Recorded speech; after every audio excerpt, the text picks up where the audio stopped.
자, 우리 얘기를 좀 정리해보고 또 얘기를 또 계속 진행해볼까요?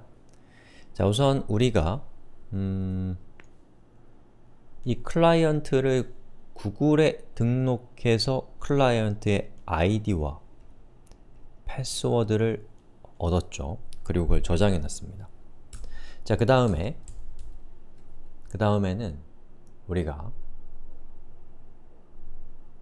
라이브러리라는 곳에 들어가서 구글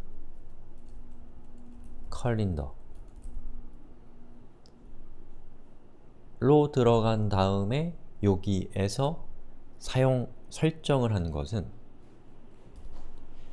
우리의 클라이언트, 이 아이디와 패스워드를 가진 클라이언트는 구글이 가지고 있는 전체 서비스 중에서 어떤 걸 쓰겠다 라고 세팅을 해놓은 거죠. 그러면 아이디 패스워드가 혹시 유출돼도 미리 자신이 신청해 놓은 것 외의 것들엔 접속이 되지 않으니까 최악의 경우는 막을 수 있다 라는 거예요. 자, 그 다음에 그 스콥이라고 하는 것은 이 사용자에게 우리가 나는 당신의 어떠어떠한 구글의 정보에 접속할 권한이 필요합니다 라는 것을 리소스 오너와 리소스 서버에게 모두 알려주기 위해서 클라이언트가 구글에 신청한 전체 서비스 중에 이거죠. 또 그 안에서 일부의 명령어를 지정하는 것, 그것이 스콥입니다. 아시겠죠? 관계가 헷갈려서 제가 좀 길게 설명을 드려봤습니다.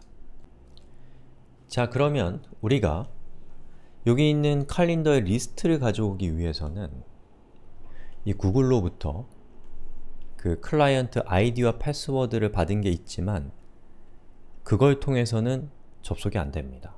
뭐가 필요하냐? 다시요.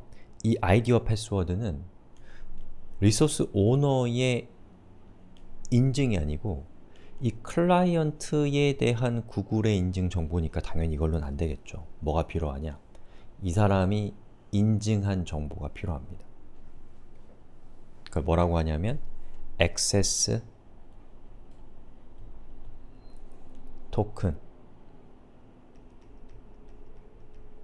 이라고 하고, 우리는 액세스 토큰이라는 것을 얻어내서 그 액세스 토큰으로 구글에 접속을 해야 됩니다. 그 액세스 토큰을 받아내는 과정이 상당히 험난하기 때문에 제가 이렇게 수업을 기획하게 된 거죠. 자, 이거 지우고 어떻게 액세스 토큰을 받아낼 수 있을지 한번 봅시다. 자, 우선 매뉴얼을 좀 찾아봅시다. 구글 API OAuth 뭐 이 정도로 한번 검색을 해보면 Using OAuth 2.0 to access Google APIs라고 되어 있죠. 한번 들어가 볼까요? 들어가 보면은 구글 아이덴티티 플랫폼이라고, 아이덴티티는 뭐 식별한다 라는 뜻이죠. 구글에 있는 전체 시스템에 접속하기 위한 인증과 관련된 정보가 모여있는 페이지인 것 같아요. 자, 그럼 그 중에서 저는 여기에 OAuth 2.0 for Server-Side Web Apps라고 되어 있는 것을 보겠습니다. 여기 여러가지 형태의 인증 방법들이 적혀 있는 거예요. 여러 특성들이 있는 겁니다. 자, 그러면 여기 있는 내용을 쭉 보시면 되는데 요거를 제가 직접 읽으려면 힘드시니까 해설해 드린다고 생각하시면 되겠습니다. 자, 여기 보면은 여러가지 언어들에 대한 링크가 있는데 저것은 뭐냐면 각각의 언어마다 여러분이 OAuth를 직접 구현하려고 하면 굉장히 어렵고 보안적인 문제가 생길 가능성이 크기 때문에 여러분이 사용하는 언어별로 OAuth를 쉽게 사용할 수 있는 여러 라이브러리들이, 좀 더 전문적으로는 SDK라고 하는 것들이 제공되고 있습니다. 그 중에 선택해서 하시면 되겠고, 여기 보시면은 각각의 스텝별로 어떻게 하시면 되는지에 대한 얘기가 나와 있는데 PHP, 파이썬, 루비가 샘플로 현재는 제공되고 있습니다. 자, 근데 저는 그 중에서 HTTP REST라고 되어 있는 부분을 직접 실습할 것이고 여러분은 이 실습을 통해서 원리를 파악하시고 그리고 각자 자신의 언어에 맞는 방법을 채택하시면 되겠습니다. 아시겠죠? 그리고 이제 기본적으로 여기 있는 각각의 언어들의 라이브러리들은 저 밑바닥에서는 HTTP REST라고 하는 저 방법을 아마도 쓰고 있을 거기 때문에 얘가 원리라고 볼 수가 있습니다. 한번 보시죠. 그러면 어떤 과정을 거쳐야 되는지 제가 다시 설명드리겠습니다. 이 흐름을 익숙해지는 게 참 중요하거든요. 자, 우선 사용자가 우리 서버에게 이렇게 접속을 하면 1번 우리 서버의 화면에 이렇게 인증 요청 인증을 요청하는 화면이 나옵니다. 동의를 구하는 거죠. 이게 2번입니다. 이 인증 요청은 우리 서비스의 화면이에요. 그러니까 사용자가 인증 요청 화면에 여기 있는 알았어요, 인증할게요 버튼을 누르면 그러면 요 링크가 어디를 가리키고 있냐면 리소스 서버를 가리키고 있습니다. 그러면 저 링크를 클릭하면 사용자는 이 3번 리소스 서버로 접속을 하게 됩니다. 예. 그러면 리소스 서버에서 사용자에게 뭘 요청하냐면 어디다 그릴까? 여기다 그릴까요? 이것도 사용자의 화면입니다. 사용자의 화면에 로그인이 안 됐으면 로그인 하세요. 로그인이 됐으면 이 클라이언트가 현재 필요로 하는 스코프가 무엇인지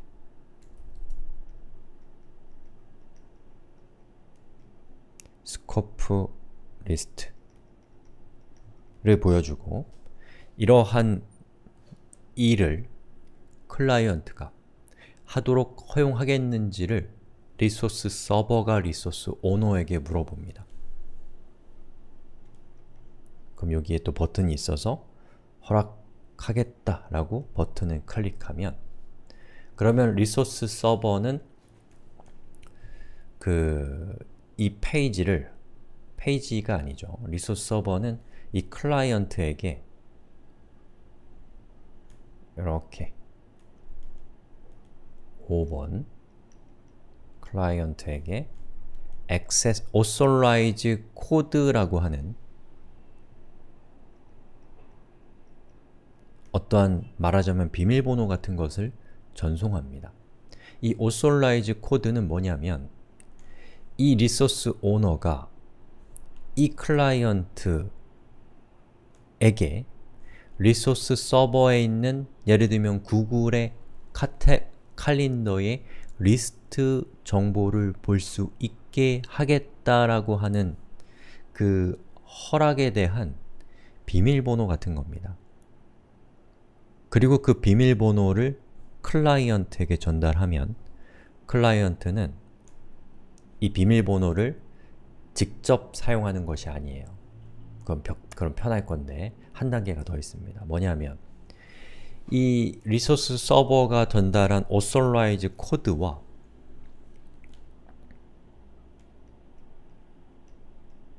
그리고 클라이언트의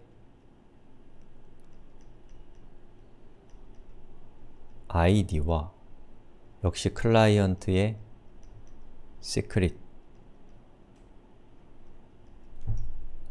요 세 개의 정보를 하나로 묶어서 6번 이 정보를 생성해서 이 정보를 리소스 서버에게 다시 보내는 거예요. 그럼 리소스 서버는 이 클라이언트가 정말로 이 코드에 해당되는 행위, 즉 리소스 오너의 어떤 스코프를 어떤 스코프에 접속할 수 있는 허용을 리소스 오너가 클라이언트에게 한 거잖아요. 진짜 그 클라이언트가 맞는지를 클라이언트 아이디와 클라이언트 시크릿을 통해서 확인 절차를 거쳐서 정말 맞다 라고 하면 리소스 서버는 이제 어떻게 동작하냐면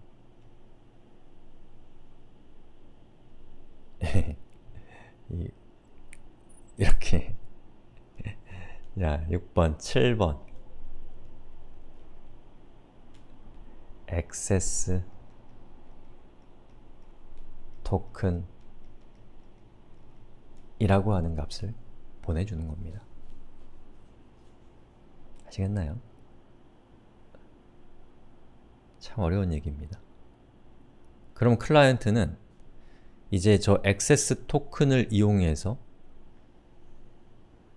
뭘 할 수 있냐? 8번 API의 사용을 할 수 있다 라는 것이 전체적인 흐름입니다. 자, 그럼 또 시간이 벌써 많이 지나가지고 영상 끊고 다음 시간에 또 살펴보겠습니다.